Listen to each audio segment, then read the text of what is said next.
Bienvenue sur notre chaîne. N'oubliez pas de vous abonner pour ne pas manquer les nouvelles vidéos. Bon visionnage. Emma avait mentionné plus tôt dans la semaine qu'un dîner important avec des partenaires internationaux était prévu pour vendredi soir et que sa présence était non négociable. Elle expliqua que c'était une excellente opportunité de faire une forte impression sur la direction et, potentiellement, d'obtenir une promotion. J'écoutais en silence, hochant la tête pendant qu'elle parlait. Emma avait toujours été ambitieuse et son dévouement à sa carrière était l'une des choses que je respectais chez elle. J'avais mes propres plans pour la soirée, passer quelques heures dans le garage à travailler sur la vieille moto que j'avais récemment commencé à restaurer. À l'approche de vendredi soir, Emma passa un temps considérable devant le miroir. Elle choisit soigneusement sa tenue, ajusta son maquillage et essaya différents accessoires. Sa robe était élégante, sobre mais sophistiquée, le genre de tenue qu'on s'attend à voir lors d'un dîner d'affaires de haut niveau. Avant de partir, elle me montra l'invitation officielle, comme pour souligner la formalité de l'événement. Je hochai simplement la tête et lui souhaitai bonne chance. Elle partit vers 18h01 et je descendis au garage, boîte à outils en main, prêt à me perdre dans le bourdonnement des machines et l'odeur d'huile de moteur. Le temps passa vite pendant que je travaillais. Le son rythmique des outils métalliques contre les composants en métal était étrangement apaisant.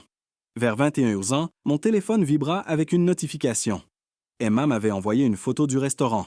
Une table magnifiquement dressée, des plats gastronomiques et un verre de vin scintillant sous les lumières douces. Je souris légèrement et retournai à mon travail, satisfait qu'elle semblait s'amuser. 1 heure plus tard, je décidai de prendre de ses nouvelles. Je lui envoyai un message rapide pour demander comment ça se passait. Sa réponse arriva quelques minutes plus tard. Tout se passait bien et les partenaires étaient bien plus abordables qu'elle ne l'avait prévu. Ses mots semblaient sincères et il n'y avait aucune raison de penser autrement. Je posai mon téléphone et continuai à travailler sur les boulons récalcitrants du moteur de la moto.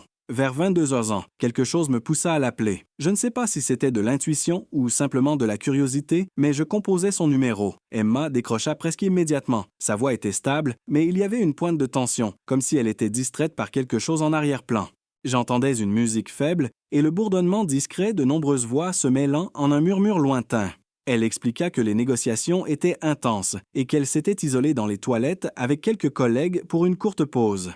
Elle m'assura que tout allait bien, bien que son ton semblait légèrement étrange, pas nerveux, mais retenu. Pendant que nous parlions, j'aperçus un mouvement sur son appel vidéo.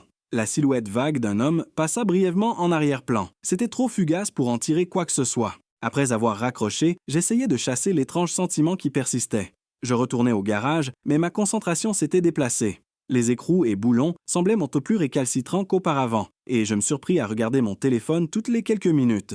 Vers 23h01, Emma m'envoya une courte vidéo. Dedans, elle était assise à la table, riant, tandis qu'un serveur attentif présentait un plateau de dessert avec une gestuelle élaborée. Son expression était détendue, et la scène semblait parfaitement normale. Les doutes qui avaient commencé à s'installer commencèrent à se dissiper. Si quelque chose n'allait pas, ça n'aurait sûrement pas l'air aussi naturel. Peu après minuit, Emma envoya un autre message. Elle expliqua que le dîner s'éternisait parce qu'un des clients était un passionné et insistait pour discuter de chaque détail du projet autour de plusieurs verres. Son message mêlait humour et légère exaspération, et il ressemblait à son ton habituel.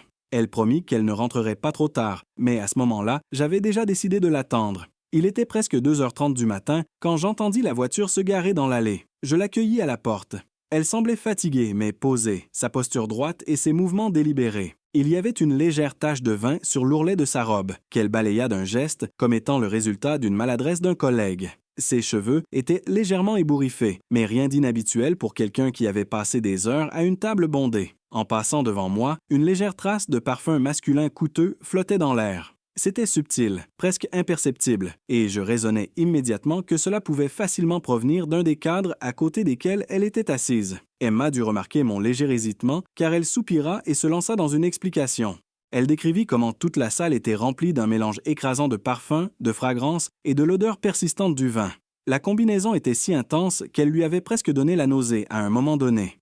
Pour étayer ses dires, elle me montra même un chat de groupe avec ses collègues féminines, où elles échangeaient des messages sur les odeurs les plus oppressantes et désagréables qu'elles avaient rencontrées pendant la soirée. Un message en particulier plaisantait sur un parfum spécifique, qualifié de « danger biologique en bouteille ».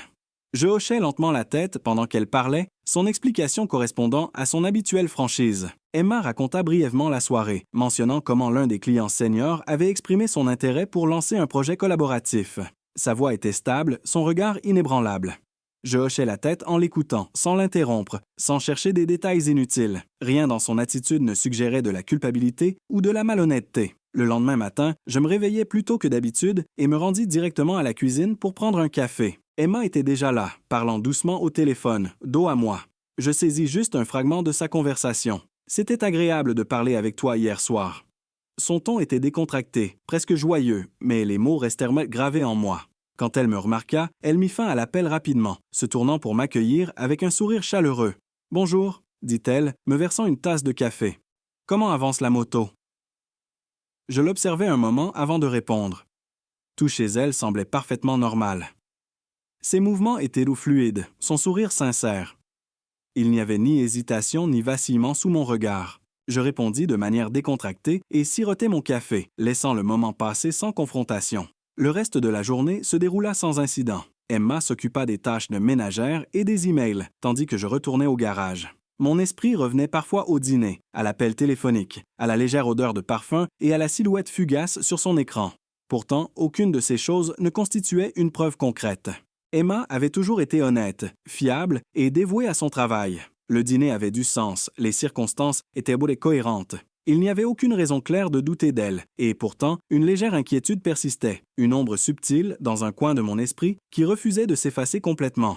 Emma avait mentionné plus tôt dans la semaine qu'elle prévoyait d'aller à une séance de fitness avec une amie après le travail vendredi. Elle avait récemment acheté un abonnement dans un club de fitness haut de gamme et selon elle, les entraînements là-bas n'étaient pas seulement physiques, ils permettaient de se vider l'esprit et de se recentrer mentalement. Je ne remis pas cela en question. Emma avait toujours été disciplinée lorsqu'elle s'engageait dans quelque chose de nouveau et cela ne sortait pas de son caractère.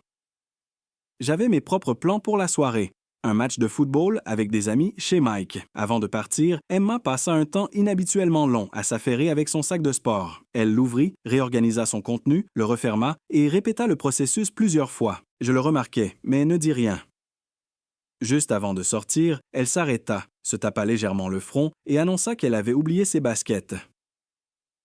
Elle remonta à l'étage, revint quelques minutes plus tard, me fit un rapide signe de la main et partit. En s'éloignant, j'aperçus ses leggings. Ils étaient des flambants neufs, élégants et stylés, plus adaptés à une séance photo qu'à un entraînement intensif. Je haussai les épaules, les femmes s'habillant souvent bien, même pour des activités banales. Le match commença et je me laissai absorber par le jeu, entouré de rires, de bouteilles de bière et des commentaires bruyants de la télévision. Vers 20h, mon téléphone vibra. C'était un message d'Emma, une photo du vestiaire de la salle de sport. L'image montrait une rangée de casiers, un banc, une bouteille d'eau en plastique et son reflet à peine visible dans le miroir. Le texte accompagnant était bref, quelque chose à propos d'une course difficile sur le tapis roulant et d'un sentiment d'épuisement. Je répondis par un simple « OK » et retournai au match. 1 heure plus tard, pendant la mi-temps, je ressentis l'envie de vérifier à nouveau. Je l'appelai. Elle décrocha immédiatement, sa voix stable mais basse comme si elle essayait de ne pas être entendue. En arrière-plan, j'entendais des voix faibles, mais pas de musique ni les sons typiques d'une salle de sport animée, pas de cliquetis de poids, pas de bourdonnement de tapis roulant. Elle expliqua qu'elle était dans le vestiaire le plus éloigné, où c'était toujours plus calme. Elle ajouta qu'elle venait de terminer son entraînement et s'apprêtait à prendre une douche. L'explication semblait logique, mais quelque chose dans l'ambiance, à l'autre bout de la ligne, ne correspondait pas tout à fait à ce que j'attendais. Vers minuit, Emma franchit la porte d'entrée. Elle portait la même tenue de sport qu'à son départ, mais elle semblait presque immaculée. Pas de tache de sueur visible, aucun signe d'effort. Ses cheveux étaient soigneusement attachés et son visage était frais, pas rouge ni fatigué. Elle entra dans la cuisine, prit une bouteille d'eau dans le frigo et s'assit à la table. Je la suivis et m'assis en face d'elle. « Comment était l'entraînement » demandai-je nonchalamment. Elle sourit, prit une gorgée d'eau et commença à raconter sa soirée. Elle parla du tapis roulant, des différents exercices et de la manière dont son amie l'avait poussée à continuer quand elle voulait arrêter. Ses mots coulaient facilement, sans pause gênante ni hésitation. Mais pendant qu'elle parlait, mes yeux se posèrent sur son sac de sport à ses pieds. Il semblait inhabituellement léger pour un sac censé contenir des vêtements trempés de sueur, des serviettes et des essentiels de gym. La fermeture éclair était légèrement ouverte et je pouvais voir un aperçu de ce qu'il y avait à l'intérieur. Des leggings propres et soigneusement pliés, ainsi qu'un haut de rechange. Je fronçai légèrement les sourcils. « Ton sac semble bien léger », dis-je nonchalamment en gardant un ton neutre. Emma ne manqua pas une seconde. « J'ai oublié ma serviette dans la salle de séchage du gym », dit-elle avec assurance. C'est probablement pour ça qu'il semble plus léger. Son explication était rapide et précise, mais elle semblait répétée, comme si elle avait anticipé la question. Avant que je puisse ajouter quoi que ce soit, elle sortit son téléphone et me montra une courte vidéo. Dedans, elle était assise sur un banc dans ce qui était clairement un vestiaire de salle de sport. Elle riait, légèrement ébouriffée, et prenait une gorgée de sa bouteille d'eau. Derrière elle, des rangées de casiers et des sacs de sport étaient visibles. La personne qui filmait, probablement Sarah, était hors champ, mais pouvait être entendue en train de plaisanter sur le visage épuisé d'Emma. La vidéo était convaincante. Si elle était mise en scène, elle était bien faite.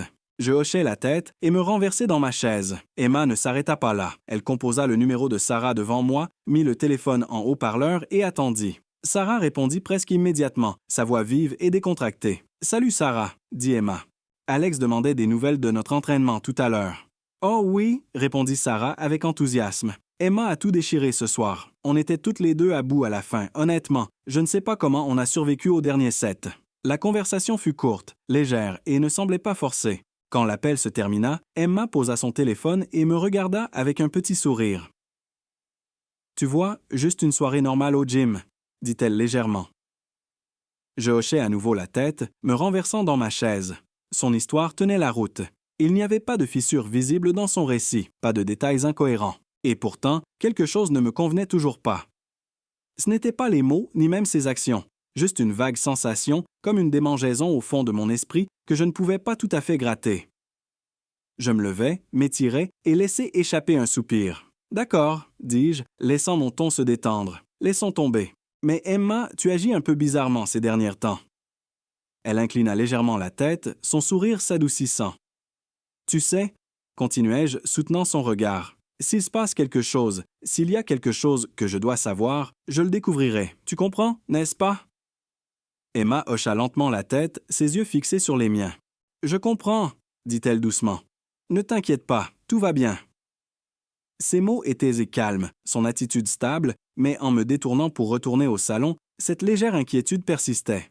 C'était une présence silencieuse et lancinante, impossible à écarter complètement. Emma mentionna le matin qu'elle avait une réunion importante avec un client prévu au bureau plus tard dans la soirée. Elle expliqua que les négociations pourraient s'étendre tard dans la nuit, donc je ne devais pas l'attendre pour le dîner. Je hochai la tête distraitement, les yeux rivés sur une feuille de calcul sur mon ordinateur portable. J'étais plongé dans mes propres délais de projet et ne réfléchis pas beaucoup à ses plans. Emma avait toujours été professionnelle et dévouée dans son travail, et les réunions tardives n'étaient bien pas inhabituelles pour elle. À l'approche de la soirée, vers 19h05, Emma m'envoya une photo de la salle de conférence. L'image montrait une longue table polie, un verre d'eau, un ordinateur portable ouvert et des rangées de chaises vides. Son message accompagnant était bref. « Le client est en retard, mais je suis déjà là. On commencera d'une minute à l'autre. » Cela semblait normal, routinier même. J'envoyais un bref « OK » et reportais mon attention sur mon travail. Les heures passèrent, et le silence dans l'appartement devenait plus lourd à mesure que la nuit avançait. Vers 22h, je me renversai dans ma chaise et décidai de l'appeler. Elle répondit presque immédiatement, sa voix basse et stable. En arrière-plan, des voix faibles pouvaient être entendues, mais aucun bruit distinctif qu'on associerait à une négociation de bureau animée. Pas de bavardage superposé, pas de tintement de verre, pas de froissement de papier. Emma expliqua qu'elle était assise dans un coin de la salle de conférence, parlant à voix basse pendant que le client concluait ses remarques. Elle semblait calme, presque répétée, mais je ne poussai pas plus loin. Je dis simplement « compris » et mis fin à l'appel. Juste avant minuit, Emma envoya un autre texto. « Enfin fini, je rentre maintenant. » 1 heure plus tard, le bruit de ses clés dans la serrure de la porte d'entrée brisa le calme de la nuit. Elle entra avec assurance, posa son sac à main près de l'entrée et se dirigea directement vers la cuisine. J'étais déjà là, sirotant une tasse de thé. Elle semblait posée, ses cheveux toujours soigneusement coiffés, son maquillage impeccable. Sa chemise blanche était nette, presque sans plis. La seule anomalie était une petite tache sur le poignet de son blazer, mais elle était si discrète que je la remarquai à peine. « Comment ça s'est passé ?» demandai-je, gardant les yeux sur ma tasse. Emma se lança dans un résumé détaillé de la soirée. Elle décrivit comment le client avait été inhabituellement méticuleux sur les termes du contrat, comment les discussions aller-retour avaient traîné jusqu'à ce que le bureau soit presque vide. Son ton était fluide, ses mots précis, il n'y avait ni lacune ni hésitation. Pourtant, pendant qu'elle parlait, mes yeux se posèrent sur son sac à main près de la porte. Il semblait curieusement léger pour un sac censé contenir des documents et peut-être un ordinateur portable. Ton sac semble bien léger. Remarquai-je nonchalamment. Emma hésita à peine. J'ai laissé les documents au bureau, dit-elle. Il était tard et je ne voulais pas tout ramener à la maison. Je les récupérerai demain. Sa réponse était tranchante et confiante, mais quelque chose dans l'explication semblait préparé. Elle tendit la main vers le frigo, sortit une bouteille d'eau et prit une gorgée. Ses mouvements étaient fluides, contrôlés. Je décidai de ne pas insister davantage. Les réponses avaient été données et pousser plus loin ne ferait qu'escalader les choses inutilement. Je finis mon thé, me levai et me dirigeai vers la chambre.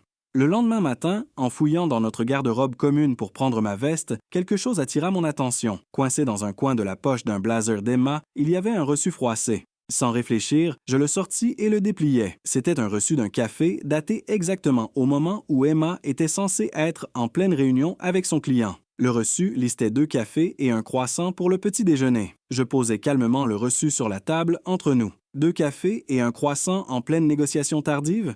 Demandai-je, ma voix stable, dénuée d'accusation. Emma baissa les yeux sur le reçu, puis me regarda. Son expression ne vacilla pas. « Le client était en retard, » dit-elle. J'ai pris une petite collation avec un collègue en attendant. La salle de conférence était glaciale et on avait du temps à tuer. Son explication était fluide, sa voix mesurée. Elle soutint mon regard directement, sans ciller. Je me renversai légèrement, étudiant son visage, cherchant une fissure dans sa composure. Il n'y en avait aucune. Je hochai lentement la tête et pris ma tasse de café, mais je n'avais pas fini. « Et ton maquillage ?» dis-je après une pause. « Il a l'air frais, comme si tu venais de te préparer, pas comme si tu avais passé des heures dans une réunion tendue. » Emma esquissa un léger sourire et secoua la tête. « Un bon maquillage, Alex, ce n'est pas sorcier. D'ailleurs, on fait vraiment ça?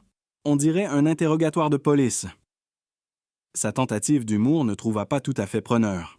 Le sourire était là, mais il semblait contrôlé, délibéré. Je ne dis rien de plus. Je bus mon café, posai la tasse et me levai pour la laver dans l'évier. Plus tard dans la journée, la conversation me pesait encore. Je décidai d'appeler une vieille connaissance qui travaillait dans la même industrie. Nous échangeâmes des politesses, parlâmes du travail et finalement, je mentionnai le client dont Emma avait parlé. « Ouais, cette réunion », dit-il nonchalamment. « Les négociations, j'ai entendu dire qu'ils étaient au bureau jusqu'à assez tard. Ça a dû être épuisant. » Ces mots apaisèrent quelque chose en moi. La chronologie correspondait, les détails étaient cohérents. S'il y avait eu des incohérences ou des bizarreries dans l'histoire d'Emma, elle ne semblait pas avoir atteint les cercles professionnels. Je raccrochai et laissai échapper un souffle que je ne réalisais pas avoir retenu. La tension dans ma poitrine se relâcha légèrement. Il y aurait toujours de petits détails qui ne collèrent pas tout à fait, des coïncidences, des bizarreries, de petites fissures dans le récit qui pouvaient facilement être expliquées. Pour l'instant, les pièces semblaient s'assembler. Je me renversai dans ma chaise et fixai le plafond. « D'accord, » murmurai-je pour moi-même. « Peut-être que tout va vraiment bien. » Emma avait mentionné la veille qu'elle resterait à la maison pendant le week-end pour travailler sur un projet urgent pour son patron. Elle expliqua qu'il était plus facile de se concentrer à la maison qu'au bureau, où les interruptions constantes rendaient la concentration presque impossible. Je ne remis pas en question sa décision. C'était logique, et Emma avait toujours été diligente dans son travail. Tôt le samedi matin, mon père et moi chargeâmes le camion avec du matériel de pêche et partîmes pour notre voyage de 2 jours. Le temps était prometteur et la route était paisible. Le 2e jour, le ciel s'était assombri et des nuages s'amoncelaient à l'horizon. Mon père suggéra de rentrer plus tôt que prévu. Les poissons avaient bien mordu et il n'y avait aucun intérêt à risquer de se retrouver sous une forte pluie. J'acceptai et en fin d'après-midi, nous nous garions dans l'allée. Mon père décida de rester en arrière pour trier et nettoyer le matériel, tandis que je montais à notre appartement. Dès que j'ouvris la porte, j'entendis le faible bruit d'un couteau contre une planche à découper. Emma était dans la cuisine, en train de couper des légumes. Elle sursauta légèrement au son de la porte qui s'ouvrait, mais se tourna rapidement avec un sourire. « Oh, tu es en avance! Comment était la pêche? » demanda-t-elle, son ton léger et décontracté. « C'était bien, » répondis-je, enlevant ma veste et lui jetant un bref regard. La table de la cuisine attira mon attention. 2 assiettes avec des restes de nourriture, 2 verres de vin avec de légères traces au fond et 2 tasses de café vides. La scène suggérait une compagnie récente. « Tu as eu de la visite? » demandai-je, hochant la tête vers la table. « Oui, Kate est passée, » dit Emma facilement. Elle m'a aidé avec des feuilles de calcul et on a déjeuné ensemble. Son explication était fluide, son ton égal. Cela avait du sens. Kate était l'une de ses amies proches et l'aidait souvent avec des tâches liées au travail. Je hochai la tête et me dirigeai vers la chambre pour me changer de mes vêtements d'extérieur. En traversant le salon, quelque chose de vif sur le tapis attira mon regard. Une chaussette jaune, froissée près du bord du canapé. Ce n'était pas la mienne, et ce n'était certainement pas celle d'Emma. Je la ramassai, la tournai dans ma main et la glissai dans ma poche sans un mot. Dans la salle de bain, une serviette humide était jetée sur le porte-serviette. Elle était en boule, pas soigneusement suspendue comme Emma le faisait habituellement. Cela me sembla légèrement hors de son caractère, mais encore une fois, je chassai cette pensée. Peut-être que Kate l'avait utilisée après s'être lavé les mains ou rafraîchie. Quand je revins à la cuisine, Emma coupait toujours des légumes, concentrée sur sa planche à découper. Je posai la chaussette jaune sur le comptoir. « C'est quoi ça ?» demandai-je nonchalamment. Emma jeta un coup d'œil, son front se plissant légèrement avant que son expression ne s'éclaircisse. « Oh, c'est à Kate, dit-elle. Elle est venue directement de son cours de yoga et a dû l'oublier en changeant de tenue. Elle était pressée. » Sa réponse était rapide et confiante. J'y réfléchis un moment, puis haussai les épaules. C'était plausible. Kate était connue pour être parfois étourdie, et oublier quelque chose d'aussi petit qu'une chaussette n'était pas inhabituel pour elle. La soirée se déroula sans tension. Emma prépara le dîner, et je l'aidai à mettre la table. Pendant que nous mangions, elle mentionna nonchalamment que son patron avait appelé plus tôt. Apparemment, si elle terminait son projet à temps, elle avait de bonnes chances d'être considérée pour une promotion. Sa voix était stable, son expression posée. Je hochai la tête, la félicitant légèrement. Plus tard, pendant qu'Emma rangeait la cuisine, je l'entendis parler au téléphone. Sa voix était vive et joyeuse, et je saisis des bribes de sa conversation. « Kate, merci encore pour ton aide. Honnêtement, je ne sais pas ce que j'aurais fait sans toi.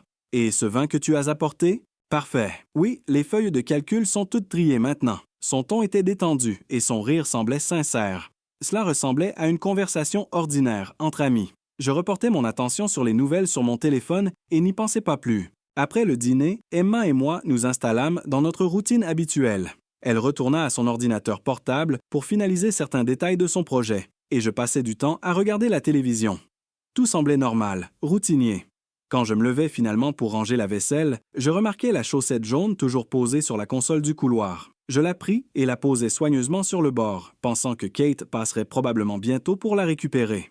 Le lendemain matin, juste au moment où je finissais le petit déjeuner, la sonnette retentit. C'était Kate. Elle me salua avec son habituelle bonne humeur et repéra immédiatement la chaussette. « Oh mon Dieu, la voilà !» dit-elle en riant, la ramassant. Je savais que je l'avais laissée quelque part. Je suis vraiment la personne la plus étourdie du monde.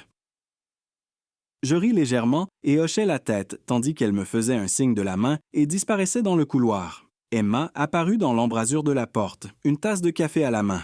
« Je t'avais dit que c'était à Kate, » dit-elle avec un sourire espiègle. « Ouais, tu l'as dit, » répondis-je simplement. La journée se déroula comme d'habitude. Emma retourna à son projet et je passai du temps à nettoyer le garage. Les détails de la veille, la chaussette, la serviette, la conversation s'intégraient tous dans un petit récit cohérent. Il n'y avait pas de doute persistant, pas de lacune inexpliquée. Tout commença par une bonne nouvelle. Emma rentra tard un vendredi soir, légèrement chancelante, le visage rougi par l'alcool. Elle enleva ses talons à la porte, tenant une bouteille de champagne coûteuse dans une main et son sac à main dans l'autre. Son sourire était large et ses yeux pétillaient d'excitation. « Devine quoi ?» dit-elle, s'appuyant contre le chambranle de la porte. Je levai les yeux de la télévision, légèrement surpris. « Quoi? »« J'ai été promue, encore !» s'exclama-t-elle, levant les bras en l'air triomphalement. « On a fêté au bureau, mais maintenant je suis à la maison, et on va fêter ensemble. » Je me levai et m'approchai d'elle, lui offrant une étreinte de félicitations. Emma avait toujours été ambitieuse et motivée, donc une promotion n'était pas totalement inattendue, mais il y avait quelque chose dans son attitude. Son excitation semblait presque exagérée, son énergie un peu trop frénétique. Pourtant, je repoussai ses pensées et me joignis à elle pour porter un toast. La semaine suivante passa sans incident. Emma semblait concentrée sur ses nouvelles responsabilités, travaillant tard et partant parfois tôt le matin pour des réunions. Je n'y pensais pas trop. Le succès demandait des sacrifices et elle avait toujours été prête à les faire. Mais les choses prirent un tournant brusque un jeudi soir quand mon téléphone sonna. C'était un collègue d'Emma, un type que j'avais brièvement rencontré lors d'une fête de Noël au bureau. Il était maladroit, excessivement formel et semblait toujours transpirer, même dans des pièces climatisées. Je répondis, curieux de savoir pourquoi il m'appelait. « Alex, il faut qu'on se rencontre. C'est à propos d'Emma. C'est important. » Sa voix était sérieuse, presque urgente. « Tu ne peux pas simplement me le dire au téléphone ?» demandai-je, jetant un œil à l'horloge. Non, ce n'est pas quelque chose que je peux expliquer ici. Retrouve-moi au bar d'Omar dans 1 heure, s'il te plaît. J'hésitais, puis acceptais. Je dis à Emma que je devais faire une course, quelque chose à propos de déposer un tournevis chez mon père. Elle me remarqua à peine, absorbée par son ordinateur portable et une pile de papier. Au bar, le collègue était déjà là, tapotant nerveusement ses doigts contre un verre de soda. Je m'assis en face de lui. « De quoi s'agit-il » demandai-je. Il regarda autour de lui, s'assurant que personne n'écoutait, puis se pencha en avant. « Sais-tu ce que ta femme fait avec son patron » Je me figeai un instant, mon expression neutre. « Non, éclaire-moi. » Elle a été promue 3 fois, Alex. 3 fois en moins d'1 an. Tu penses que c'est normal? Les gens dans notre bureau attendent des années pour une seule promotion. Et Emma, elle gravit les échelons comme si c'était un escalator. Je ne répondis pas. Il plongea la main dans la poche de son manteau, sortit son téléphone et le déverrouilla. Ce qu'il me montra me fit l'effet d'un coup de poing à l'estomac. Sur l'écran, il y avait une vidéo, un enregistrement tremblant de mauvaise qualité, mais le contenu était sans équivoque. Emma, à genoux dans le bureau de son patron, accomplissant quelque chose qui ne laissait que peu de place à l'imagination. Je fixai l'écran, mon visage dénué d'émotion. Quand la vidéo se termina, il rangea son téléphone et se renversa dans son siège. C'est comme ça qu'elle obtient ses promotions. Et pendant qu'on se casse le dos pour des miettes, elle, eh bien, tu l'as vu toi-même. Je restai silencieux, assimilant ce que je venais de voir, mais il continua. Il y a un moyen de réparer ça, si tu veux te venger. Une vraie vengeance. On peut la piéger. On peut faire en sorte qu'elle soit publiquement humiliée et licenciée. Tout ce que tu as à faire, c'est jouer le jeu et ne pas l'alerter. L'idée était simple mais efficace. Il planterait des preuves, saboterait subtilement son travail et exposerait sa relation avec son patron au moment le plus critique. Elle se retrouverait avec rien. J'y réfléchis, c'était froid, calculé et efficace. Je hochai la tête. D'accord, faisons-le.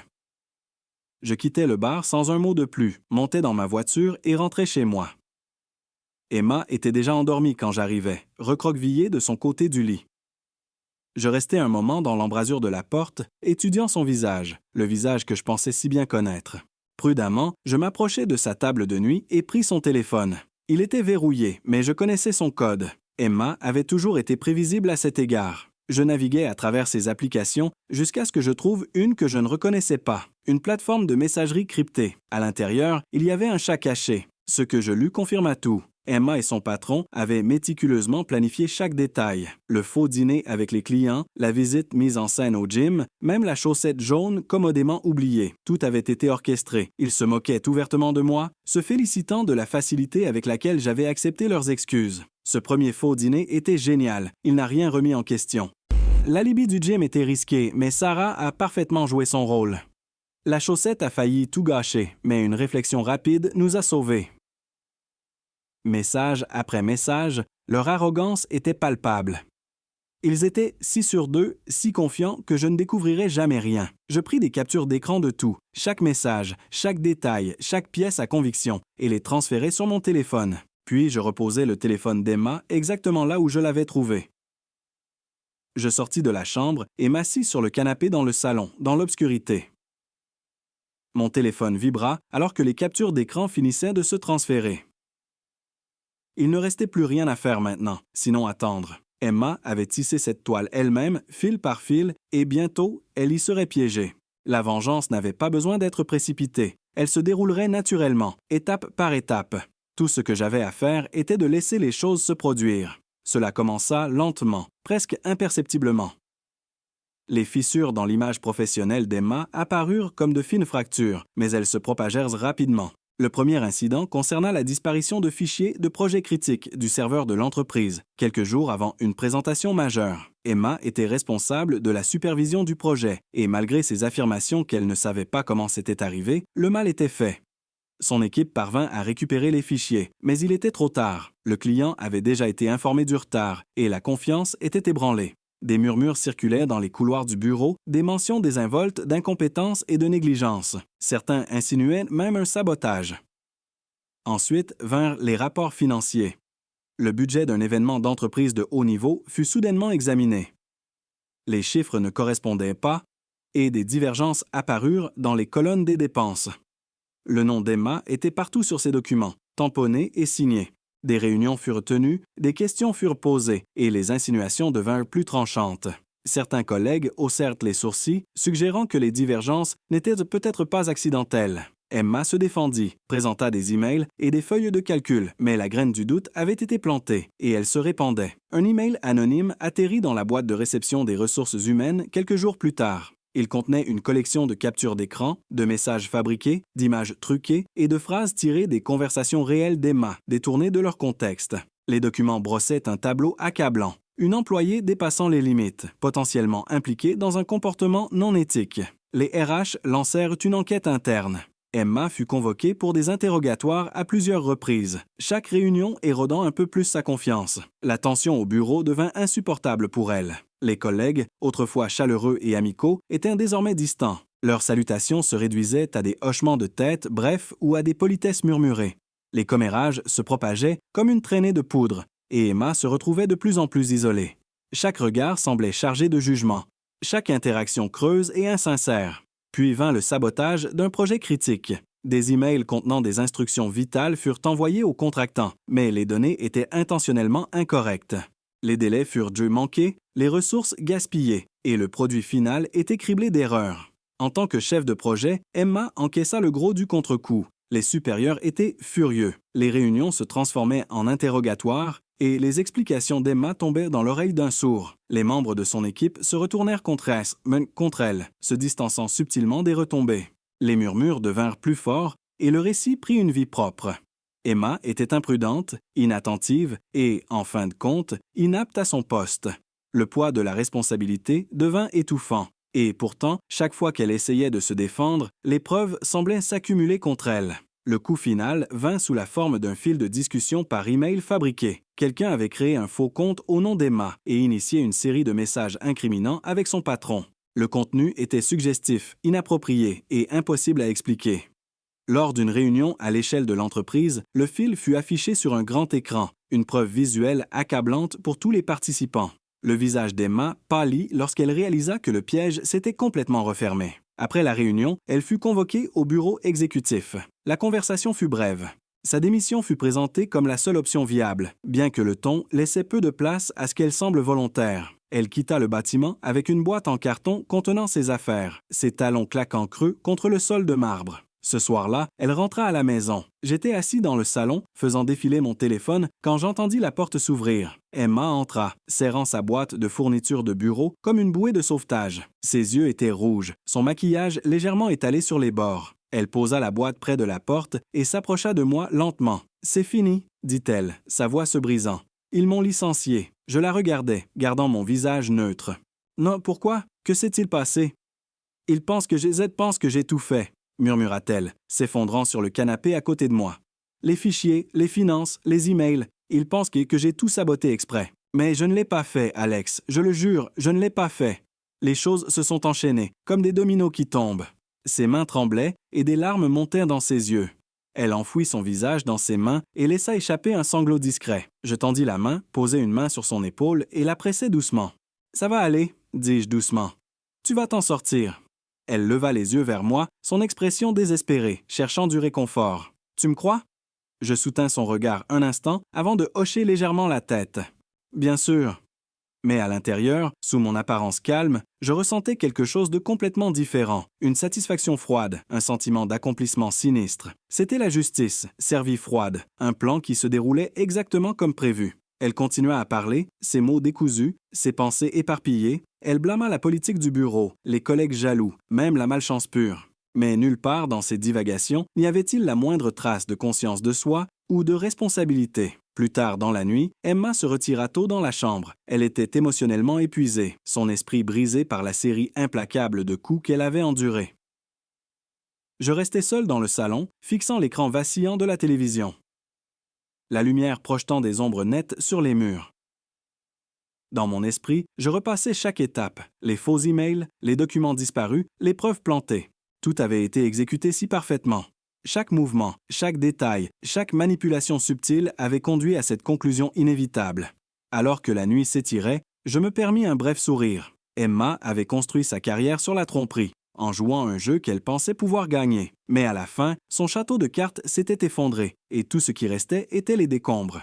Elle n'avait aucune idée que j'avais été conscient de tout, que j'avais fait partie de cela, que sa chute avait été soigneusement orchestrée, non par le destin ou une coïncidence, mais par des mains calculatrices. Je me levai, m'étirai et me dirigeai vers la chambre. Emma dormait, sa respiration stable et régulière. Je l'observai un moment avant d'éteindre les lumières. Ce n'était pas la fin, pas encore. Mais la scène était prête et l'acte final approchait. Alors que je m'allongeais à côté d'elle, une pensée résonnait dans mon esprit. Ce n'est pas fini. J'avais pris ma décision. Le divorce n'était plus une pensée lointaine. C'était un plan soigneusement élaboré en cours. Emma n'en avait aucune idée, et c'était exactement ce que je voulais. Chaque étape était calculée, chaque décision pesée. Je ne me permettais pas de vaciller. Au fil des semaines, je commençais à prendre des dispositions en secret. Chaque fois que je disais que je rencontrais un ami, que je faisais des courses ou que je restais tard au travail, je rencontrais en réalité mon avocat, un professionnel incisif et sans détour, spécialisé dans les séparations nettes et efficaces. Ensemble, nous rédigions les documents nécessaires, discutions de la division des actifs et élaborions une stratégie pour minimiser les obstacles juridiques. Je commençais à rassembler des preuves, captures d'écran, emails, messages, chaque pièce du puzzle qui peignait le tableau complet de la trahison d'Emma. Je gardais tout stocké en sécurité, organisé et prêt à être présenté si nécessaire. Il n'y avait pas de place pour l'émotion, pas d'espace pour le doute. J'avais appris ma leçon. L'hésitation ne créait que de la vulnérabilité. Emma était intelligente, manipulatrice même, et si elle soupçonnait quelque chose, elle essaierait de contrôler le récit. Je ne pouvais pas permettre cela. Avec le temps, je commençais à me détacher mentalement d'elle. Les conversations devinrent plus courtes, les interactions plus transactionnelles. J'arrêtais d'essayer d'analyser ses mots ou ses actions. Cela n'avait plus d'importance. Mon objectif était clair, partir proprement et sans drame inutile. Je ne voulais pas d'explications, de justifications ou de crises émotionnelles. Je voulais la finalité. Je passais des nuits tardives à examiner les documents de divorce, vérifiant les petits détails et m'assurant que tout était hermétique. L'appartement, nos économies et même des détails mineurs comme les abonnements partagés étaient pris en compte. Je planifiais comment récupérer mes affaires sans attirer les soupçons. Une valise par-ci, une boîte par-là. Tout était fait discrètement, pièce par pièce. L'acte final arriva un soir où Emma avait prévu de rendre visite à une amie. Elle s'était plainte de son travail et des retombées de son licenciement, et je l'encourageais à prendre la soirée pour se détendre. Elle quitta l'appartement avec un sourire fatigué, et dès que la porte se referma derrière elle, je passai à l'action. Je fis ma valise méthodiquement, pliant les vêtements avec précision, m'assurant de ne rien laisser derrière moi qui comptait. Les documents importants, passeport, relevé bancaire, papier d'assurance, furent soigneusement placés dans mon sac. Mon ordinateur portable, mes disques durs et tout autre objet personnel de valeur suivirent. Je me déplaçais silencieusement, conscient de chaque son dans l'appartement silencieux. Avant de partir, j'écrivis une lettre. Elle était courte, directe et dénuée d'ambiguïté. Je la posai soigneusement sur la table de la cuisine, maintenue par une épaisse enveloppe contenant les papiers de divorce signés. La lettre disait « Je savais tout. Chaque excuse, chaque regard, chaque histoire que tu as inventée. Tu pensais être prudente, mais tu m'as sous-estimé. Le divorce est déjà déposé, et rien de ce que tu diras ou feras ne pourra changer cela. Je ne serai pas là pour écouter tes explications ou tes excuses. Vis ta vie comme tu veux, mais sache ceci, j'étais derrière ta chute. Adieu, Alex. » Sur ce, je sortis de l'appartement, verrouillant la porte derrière moi pour la dernière fois. Quelques jours plus tard, je croisai l'un de nos voisins, un homme d'âge moyen qui semblait toujours connaître les affaires de tout le monde. Il s'appuya contre la rambarde, sa voix basse. « Tu sais, Alex, la nuit où elle est rentrée et a vu ta lettre, elle s'est effondrée là, sur le pas de la porte. Je pouvais l'entendre pleurer à travers la porte. Elle est restée là pendant des heures, mec. Elle n'a pas bougé, n'a pas dormi, rien. » Je hochai la tête, mon expression vide. Je ne ressentais ni pitié ni satisfaction. C'était simplement fini. Les procédures judiciaires avancèrent rapidement. Mon avocat s'assura que tout se passait comme prévu. Emma n'avait pas beaucoup de terrain juridique sur lequel s'appuyer, surtout avec les preuves que j'avais fournies. Il n'y eut pas de scènes émotionnelles dans les salles d'audience, pas de bataille prolongée. Tout fut géré par des documents et des signatures. À la fin, le chapitre était clos. Emma essaya de me contacter plusieurs fois dans les semaines qui suivirent. Appels, textos et même emails.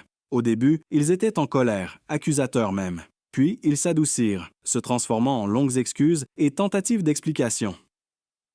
Je n'en lus pas la plupart. Je n'avais aucun intérêt à rouvrir cette porte. Les mois passèrent, et ma vie commença à retrouver de la clarté. Je déménageais dans un nouvel appartement, plus grand, plus lumineux, sans les ombres de ma vie précédente hantant les coins. je me concentrais sur le travail, mettant mon énergie à construire quelque chose de significatif. Les week-ends, je passais des heures dans le garage à travailler sur ma moto, trouvant du réconfort dans le bourdonnement du moteur et la sensation des outils dans mes mains. Des amis allaient et venaient, et je commençais même à rencontrer de nouvelles personnes.